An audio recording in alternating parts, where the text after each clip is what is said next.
Hi, welcome back to class. And this week we are on Module 9. So we're 11 weeks into the class and we are moving along with the textbook pretty quick.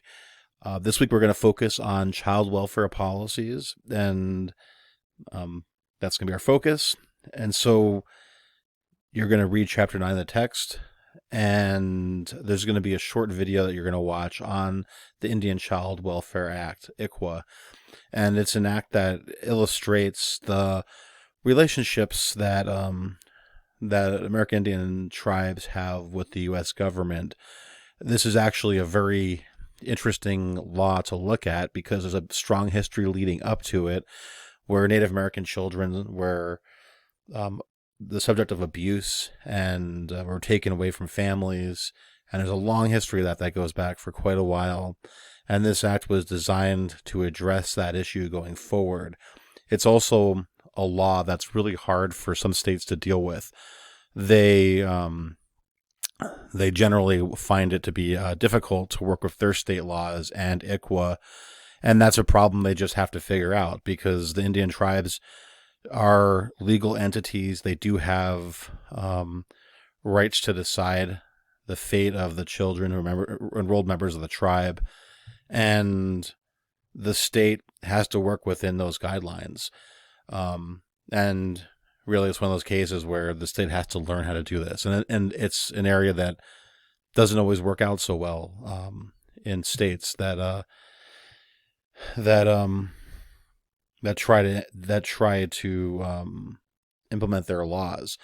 And so sometimes the laws of a state need to be evaluated to work with ICWA or the rules and regulations of Child Protective Services. Some people who work in CPS are very good at doing this. Others aren't. Like other things, there are people who need improvement. And judges and lawyers need to understand this law because it's something that does take place in all around the country.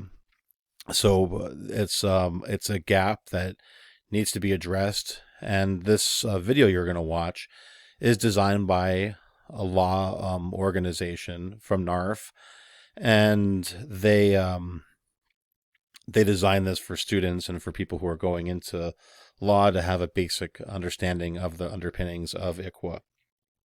But it is something that I do encourage you to look further into and gain stronger knowledge with. Like I said, there's a lot of people who find issues with this, and really the people who do usually are ones who don't understand the reason why the law exists. So you're going to watch a video on that and complete a Dropbox. And then, of course, there's a quiz. And you're going to post 2 initial discussion posts to discussion 9. And I will change the dates on here. I did not update this. But that will be changed. And meanwhile, make sure you're answering your classmates' posts on the Chapter 8 discussion.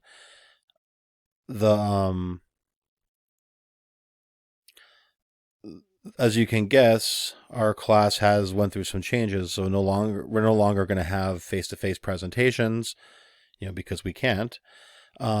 So you're going to do a paper at the end of the semester. We're going to take some of the information from presentation part 1 and presentation part 2. And after next week, I will give you guidelines for stitching that together into a short paper. Or you can make a PowerPoint and do a screencast like this if you want to. It'll be totally up to you. But we will have those. They will be posted and they will be evaluated by other classmates. So people will still read what you're discussing, and we're going to go from there. So it's going to be part of our final. I do this class online too, so when I do that, this is normally how I do this presentation. Is it becomes an assignment that will be a paper. So those of you who weren't looking forward to publicly speaking, I guess you got out of that, but we still have the assignment to do, and it will show us what you have learned this semester. And I really hope you've learned a lot. I do regret how we're ending the semester. liked meeting with you every Wednesday and seeing the class. You guys are great. And I know you didn't sign up for an online class, and to have it switch over like this is stressful. So I do apologize that happened. But this hopefully this is still working out and you're still learning and growing from the class. If you have any questions, make sure you reach out to me. Send me an email.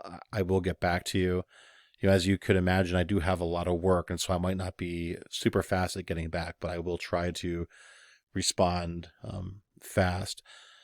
But like I said, get a hold of me if any questions, and I will talk to you later. Thank you.